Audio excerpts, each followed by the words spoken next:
First time, maybe start at 55, 60 degrees and stay in a little longer. If you're going to be more experienced with this and you're more cold tolerant, try 45, 50. And then if you're really aggressive and you want to try getting down into the low 40s or so, high 30s, well, then make sure you have somebody there and make sure that you don't force yourself to do something that's going to cause tissue damage or cardiovascular damage. Cold is a very potent stimulus, and you should go with the minimum effective dose, but you don't have to obsess over the difference between 58 degrees and 56 degrees or 46 and 48. I think subjective feel is going to help. Just make sure that you build in some safeties so that you can adjust quickly, stay out of danger. No deep breathing prior to getting in there. Now, some of you might be asking, well, what about deep breathing while I'm in there? That's how I calm myself down. That's fine, but no emphasizing the exhales to blow off carbon dioxide. Certainly no submerging yourself intentionally, okay? So be safe, have fun with it. Deliberate cold exposure, I think, is a wonderful tool for increasing alertness, not just while you're in there, but when you get out. In fact, that's the best part, if you ask me, is getting out.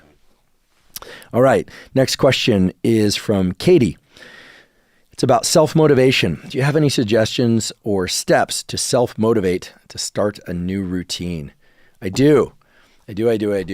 First of all, be very careful who you announce and what you announce to people in terms of starting a new routine, unless they are going to really be on you about accountability. In general, talking to people about our goals, less effective, in my opinion, and there's some research to support this, than just simply making the decision, writing it down, simple, old school like me, 8.5 by 11 paper, write down what the goal is, give yourself a check for each day that you do it or the times of day that you do it. Sometimes signing your signature as if you have a contract with yourself can help. These are all different tricks. Some people will say, should you reward yourself for completing something? Sure. Should you scare yourself into doing something? Sure. There's data to support that also. I covered this in the episode with Emily Balchetis and about goal seeking and habits that I did as solo episodes. We have a newsletter on this. Here's the deal. There are going to be multiple barriers to starting a new routine. I do believe in incremental approaches to these things. Right now, I'm working on some bonus chapters of my book. And while I'm a pretty motivated person, I'm excited to share that information with the world. I must say that setting aside time to do these bonus chapters has been challenging because I've got a lot else going on. So rather than tell people that I'm doing that, I actually have a contract with myself that I sign each time I complete anywhere from a 10 to 60-minute writing block. So a contract with yourself can really help. I think it's far more valuable than stating to the world what you're going to do.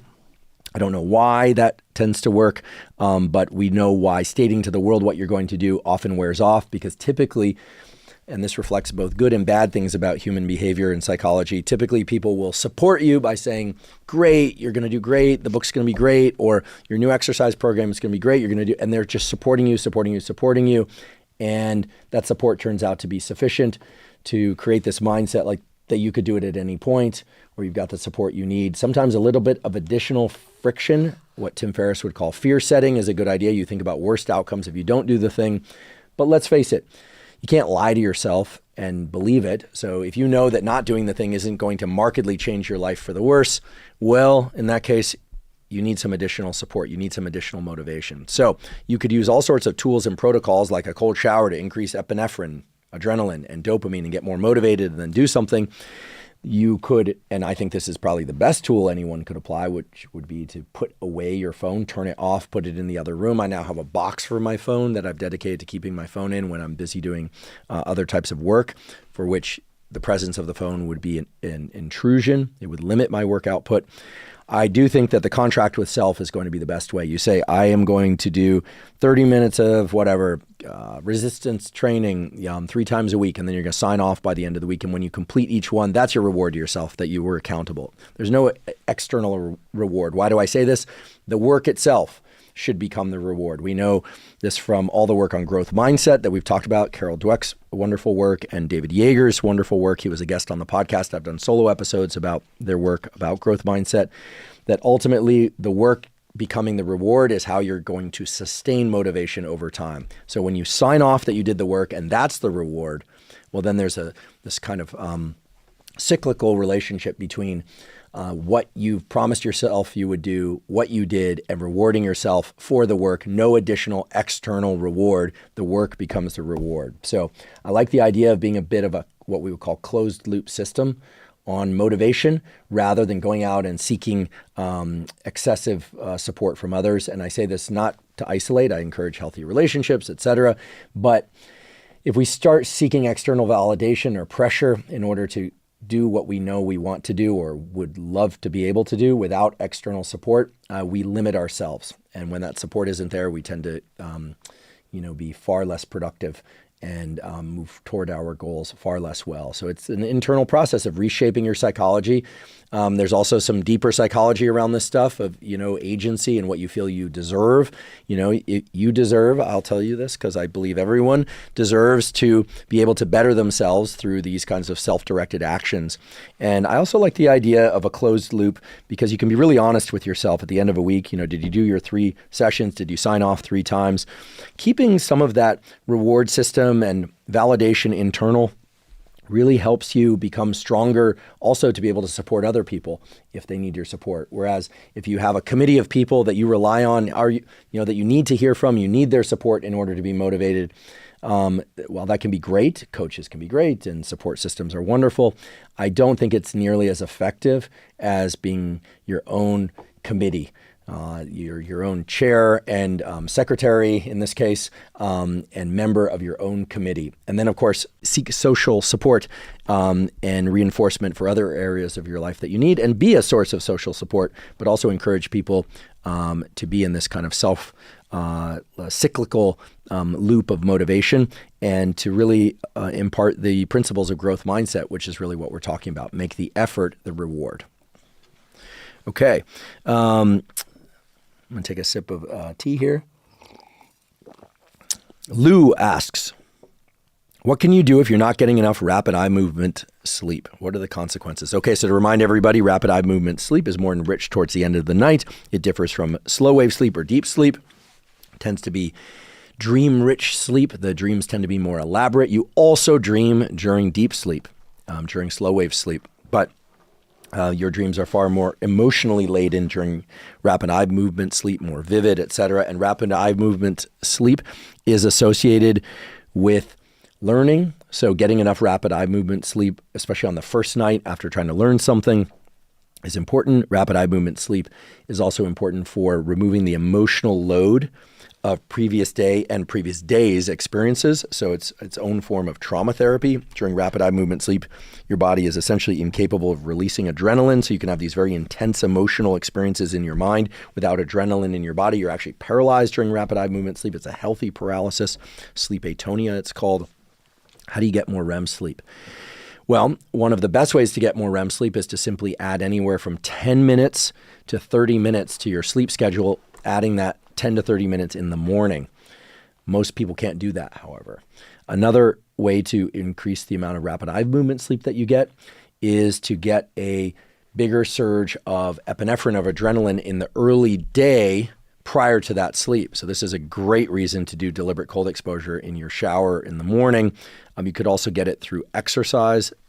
So exercising early in the morning, and then we're talking about the rapid eye movement sleep that occurs the very next that same night. Okay, so we're talking about a Monday morning where you exercise and get deliberate cold exposure. By the way, it is true that if you do deliberate cold exposure after resistance training, you can limit some of the strength and hypertrophy increases or adaptations, but at other times it seems to be fine.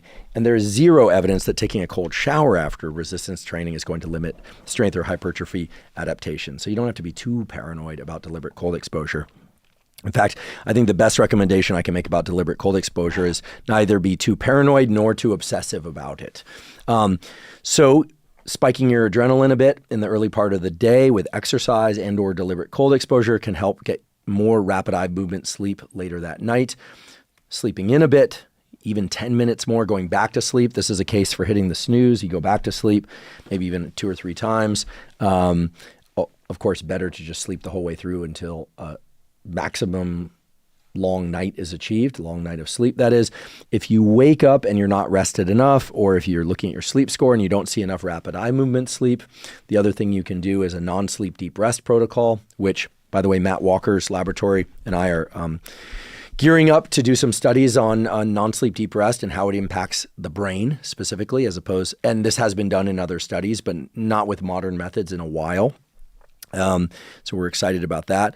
So do a 10 to 30 minute or 10 or 20 minute non-sleep deep rest protocol. Those are easy to find. I have zero cost ones that are on YouTube. You simply put NSDR Huberman. There's a 10-minute one, a 20-minute one.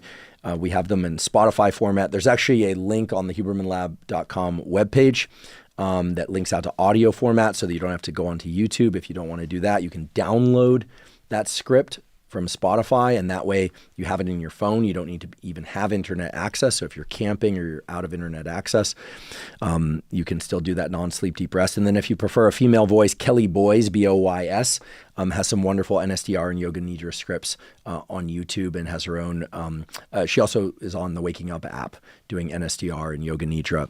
So I would do that first thing in the morning to get a bit more REM-like rest is what we'll call it until the data are in. REM-like rest puts the brain into this very interesting state with body completely still, right? Similar to sleep atonia that you observe in REM sleep, and mind active, very similar to REM sleep. This is actually our hypothesis, which is that non-sleep deep rest mimics rapid eye movement sleep, but that hypothesis still needs to be tested formally. And Dr. Walker and I are going to do that. So that's another way to get more REM sleep.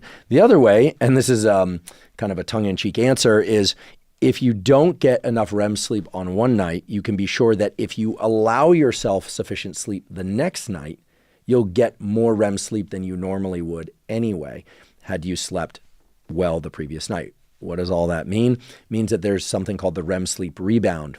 If you don't sleep enough or you don't get enough REM sleep on, say, Monday night, Tuesday night when you go to sleep, provided you didn't blitz your system with caffeine, you're not ingesting anything that would disrupt your REM sleep, such as caffeine late in the day, well, or alcohol, which will disrupt REM sleep dramatically, well, then you will get more REM sleep on Tuesday night. Okay, there's a REM compensation. Anyone that's tracked their sleep has observed this. So that's another way. Right now, there's no clear pharmacology to induce more REM sleep, unfortunately. There are some tools to increase slow wave sleep, deep sleep pharmacologically. Some of the growth hormone secretagogues that are in common peptides will do that. But right now, there doesn't seem to be any pharmacology directed specifically at increasing REM sleep. There are a few. These go by brand names like Quivivik and things like that are thought to do this, but it's still somewhat debated as to whether or not they specifically increase REM sleep. Okay. Danielle says, the top 3 most impactful things schools could do to raise student capacity for learning. What a great question. Well, I'll add a 4th because I don't want to try and wriggle out of the question by just saying sleep again. But I think trying to get kids to sleep enough is going to be key. So that means off phones and iPads in the middle of the night. That means starting school a little bit later. I don't know if that's ever going to work, but that would be a marvelous thing for learning because, as you know, or we all should know or remember, neuroplasticity and learning is triggered by focused attention, which is supported by having slept well the night before. But the actual rewiring of neural connections occurs when? It occurs during sleep. It occurs during deep sleep and rapid eye movement sleep. That's when the reorganization of neural connections occurs, the strengthening of particular synapses, the weakening of other synapses. And there's a small, perhaps infinitesimally small percentage of neuroplasticity that is the consequence of the addition of new neurons. So most neuroplasticity is not that. Most neuroplasticity is the reorganization of existing neural connections. But nonetheless, that happens during sleep. So getting kids to sleep enough, nap enough, sleep late if they need to is actually a great thing. But who knows if schools will change their protocols. What else can we do? What can schools do? Well, I'm a big fan, as you know, of non-sleep deep rest. Wouldn't it be wonderful if in every school it started the day with a 5-minute meditation or non-sleep deep rest where kids would do some quiet, focused breathing, bringing their attention back to their breathing, bringing their attention back to the spot just behind their forehead, just before beginning a learning session. Why? Why? Is it about mysticism? No. Is it about trying to understand consciousness? No. It's about a study done by Wendy Suzuki's laboratory at New York University. She's their current dean of letters and science, as far as I know. She's a neuroscientist. She has a spectacular record in the field of neuroscience and psychology. And her laboratory showed that even a very brief meditation session, in that particular study, it was about 13 minutes per day, can significantly improve working memory, which is the ability to keep information online in one's mind, active. It can increase other forms of memory. It can increase focus. It can decrease stress. And it is a zero-cost tool. So I think, unfortunately, we think of meditation as a mystical tool to explore consciousness, and it can be, but if you think about it, exercise can also be an ultra marathon to run 242 miles or something to win a trophy, or it can be something to improve cardiovascular health. So similarly, meditation is just a perceptual exercise. I think that if kids learn that they can bring their perception internally to what we call interoception, as opposed to looking at things externally, exteroception, understand that they have some control, some regulation over their focus and attention, bringing their attention back to them, to interoception whenever it drifts, well, then they get better at focus over time, and it improves learning in the long term, but also in the bout of learning that they go into immediately after. So, if I had a magic wand, every classroom would begin a session of learning with 5 minutes or maybe even 3 minutes of what is typically known as third eye or focused meditation, with no interest in mysticism, pure interest in improving the bout of learning.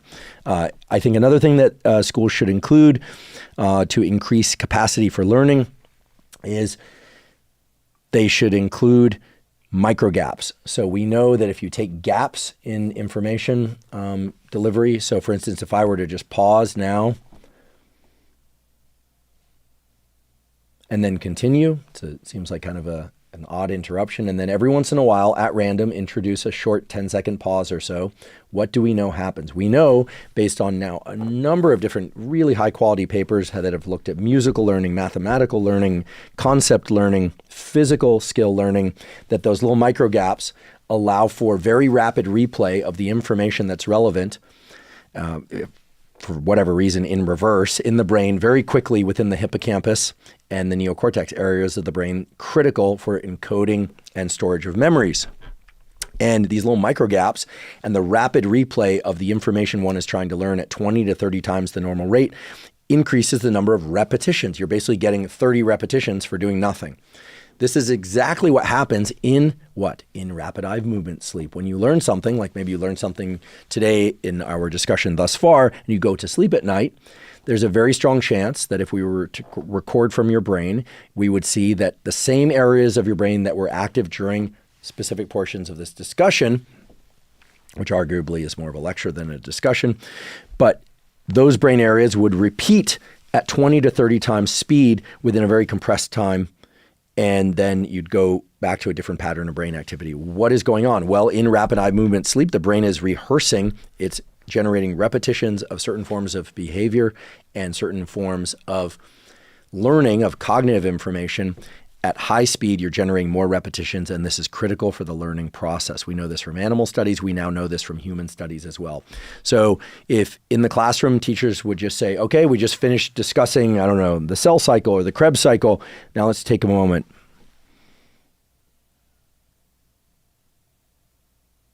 And students are not checking their phone at that time or reviewing the material at that time. They just got 20 to 30 repetitions of, and by the way, at a subconscious level, they're not aware of it, of the material they had just been exposed to. And so you introduce these, at random. You could do anywhere from 1 to 5 of these per hour. You could do as many as 10 per hour. You're just introducing these brief micro rest intervals. There's a beautiful literature to support this. And the third thing, it's very important, is I think it's very, very clear that physical activity, in particular cardiovascular training, any kind of physical activity, running, jogging, swimming, etc., is going to facilitate learning, especially if the learning is done immediately after that activity. That's right, if the learning is done immediately after that activity, and that's probably related to the increase in the various catecholamines, dopamine, epinephrine, and norepinephrine associated with physical activity, that make encoding of new memories, encoding of new information more readily accessible. So this is a call for including PE class or even just some basic movement, even walks or things of that sort.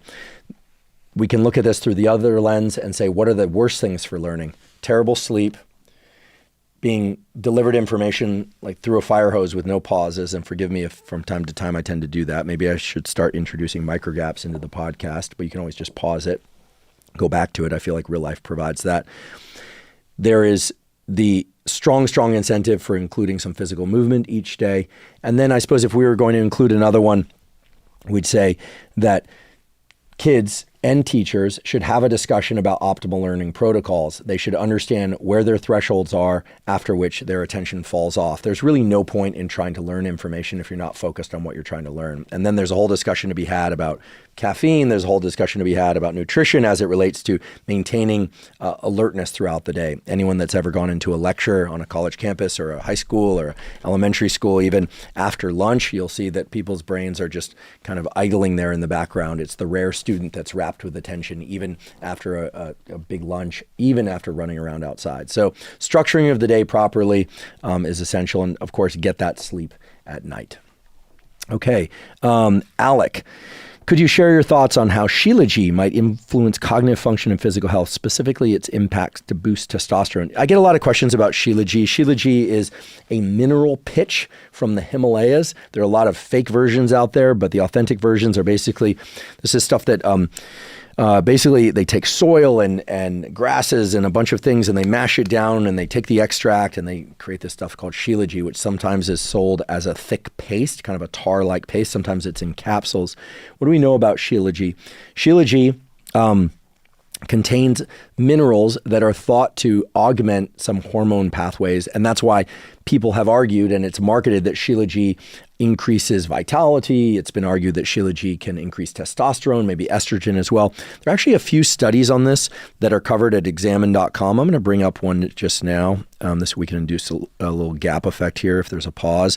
There is some data, not a ton, but there's some data that support the use of Shilajit for testosterone increase, but I would place it on the low end of the effectiveness scale in terms of things to increase testosterone. And then, of course, the real question is, are you getting enough authentic Shilajit to really have an effect? The dosaging on this is very mysterious. In other words, I personally wouldn't place Shilajit high on any list of ways to generate hormone support. There are far better ways. I mean, the best ways, of course, are to make sure that your body fat percentage is neither too high nor too low. Okay. The, people who are overweight, who are obese, who lose body fat will improve their hormone profiles dramatically. However, people who are already very lean, who get excessively lean, you can disrupt testosterone levels dramatically. And by the way, anytime there's a discussion about testosterone, I want to remind that both men and women have testosterone. It's important in both men and women. Yes, it's related to libido, but having sufficiently high levels of estrogen in both men and women is also critical for libido. People that take drugs like an anastrozole to disrupt the aromatase conversion of testosterone into estrogen can sometimes find themselves with reduced libido. And that's because estrogen is critical for libido in men and women, as is testosterone. So it's all about the ratios. Going back to Shilajit, let's look at the human effect matrix on Shilajit. There is one study here with 60 participants that cites a small increase, small but statistically significant increase in follicle stimulating hormone, FSH, which in females is critical, in males is critical. And the extent of the increase is just very small. So it's not clear that it would be worth taking Shilajit. Given the risks and the cost. It depends on how aggressive you are in trying to increase testosterone. Certainly there are other ways. Sperm quality, one study showing a small improvement in sperm quality, one study of 60 participants showing a small increase in testosterone. And then of course there's a bunch of other things that have been looked at. The perhaps most impressive effect is a reduction in some LDLs, but again, even though I say the most impressive, it's still a small effect. So I wouldn't place Shilajit high on the list of supplements to consider. Always, always, always, before talking about supplements, you want to get your nutrition right. I've talked about how to do this. You want to be exercising, but not overtraining. You want to do both resistance training and cardiovascular training, maybe on the same day or different days, whatever your schedule allows. You want to make sure you get enough sleep at night. If you want to increase your testosterone significantly, get an extra 30 to 60 minutes of sleep each night. Even a 20-minute increase in rapid eye movement sleep is going to serve your testosterone far better than taking Shilajit. Will taking Shilajit increase your vitality? Probably increase your energy a bit. You might increase libido a bit. You have to ask yourself, is it transient? Is that effect transient? Is it directly related to testosterone increases? Probably not. It's probably directly related to follicle stimulating hormone increases. And for women who have a menstrual cycle that is, obviously going to lead to different constellations of hormones, markedly different constellations of hormones, such as follicle stimulating hormone, estrogen, progesterones, et cetera, different times throughout the cycle.